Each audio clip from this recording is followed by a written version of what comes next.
పాక్తో ఉద్రిక్తతల నేపథ్యంలో కేంద్ర హోంశాఖ అలర్ట్ అయింది. దేశంలో 54 ఏళ్ల తర్వాత యుద్ధ సైరన్ మోగబోతుంది.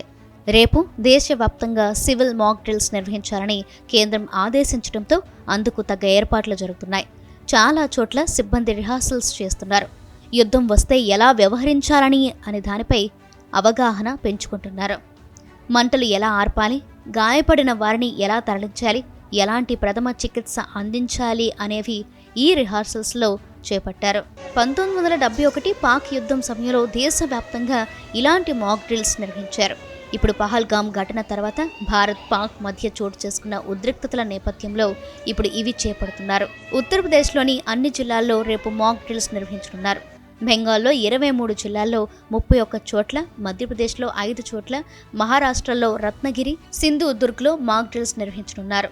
దేశంలో దాడులు జరిగే అవకాశం ఉన్న ప్రాంతాలను అధికారులు గుర్తించారు. 3 కేటగిరీలుగా ప్రభావిత ప్రాంతాలను విభజించారు. కేటగిరీ 1లో ఢిల్లీ నగరంతో పాటు మహారాష్ట్రలోని తారాపూర్ అణు కేంద్రం ఉన్నాయి. కేటగిరీ 2లో రక్షణ రంగ ల్యాబ్స్ ఉన్న హైదరాబాద్, నేవీ స్థావరమైన విశాఖ ఉన్నాయి. 259 జిల్లాల్లో యుద్ధ ప్రభావం ఉంటుందని అంచనా వేశారు.